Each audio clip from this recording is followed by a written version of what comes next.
Ghost rider एके Johnny Blaze एक ऐसा super hero जिसके खोपड़े से आग निकलती है, जिसकी बाइक से आग निकलती है और ना जाने कहां कहां से आग निकलती है, जिसको पावर्स मिलती है स्पिरिट ऑफ वेंजेंस से। नहीं, ये कोई बैटमैन की आत्मा नहीं है। तो चलिए जानते हैं इस कैरेक्टर के बारे में।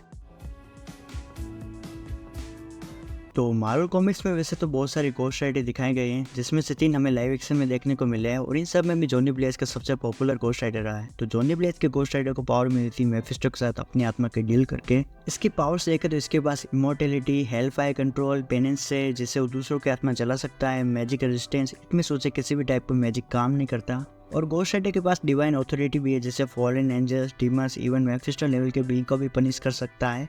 पर गोस्ट राइडर के पावर का सोर्स क्या है? तो गोस्ट राइडर को पावर मिलती है स्पिरिट ऑफ वेंजेंस से। ये एक डिमोनिक स्पिरिट है जिसे मेफिस्टो ने हेल में कैप्चर करके रखा है। अब इसे कैप्चर इसलिए करके रखा है क्योंकि एक फॉलन एंजल था जिसका नाम जेराथ्रोस था, जो स्पिरिट ऑफ जस्टिस थी। पर धीरे धीरे अर्थ पे पाप बढ़ने की वजह से उसका रेस बढ़ने लगता है और वो जस्टिस दिलाने की जगह लोगों को ब्रूटली पनिश करने लगता है और इसलिए उसे हेवन से निकाल देते हैं और मेफिस्टो के साथ चला जाता है, जहाँ उसका रेस और बढ़ने लगता है और वो इतना ज्यादा पावरफुल होने लगता है कि मेफिस्टो की भी फटने लगती है और वो ट्रिक करके उसे कैप्चर कर लेता है। पर जेराथ्रोस इतना ज्यादा पावरफुल होता है कि उसके पावर्स को मेफिस्टो कंट्रोल नहीं कर पाता। तो वो क्या करता है, उसके छोटे छोटे एसेंस को अर्थ पे अलग अलग लोगों में डाल देता है, जिससे जेराथ्रोस का कुछ एसेंस होस्ट में आ जाता है और जिससे मेफिस्टो उसे कंट्रोल कर पाता है और अपना काम करवा लेता है। और मूवी में भी देखा था कि कैसे जॉनी ब्लेज मेफिस्टो के लिए काम करने लगता है। पर मेफिस्टो गोस्ट राइडर को कभी अपनी पूरी पावर अनलिश करने नहीं देता है, क्योंकि उसे पता है अगर गोस्ट राइडर ने अपनी पूरी पावर अनलिश कर दी तो जॉनी ब्लेज और जेराथ्रोस के बीच का बॉन्ड टूट सकता है और वो पूरी तरह से अनलिश हो जाएगा और जो मेफिस्टो के कंट्रोल में भी नहीं रहेगा। और कॉमिक्स में से एक बार हो चुका है जब जेराथ्रोस जॉनी ब्लेज के अंदर पूरा अनलिश हो जाता है और वो अर्थ पर अपनी पूरी डिमोनिक फॉर्म में ट्रांसफॉर्म हो जाता है और पूरी अर्थ को हेल बनाने की कोशिश करता है। और उसे रोकने में डॉक्टर स्ट्रेंज, मिडनाइट सन्स और मेफिस्टो के भी पसीने छूट जाते हैं।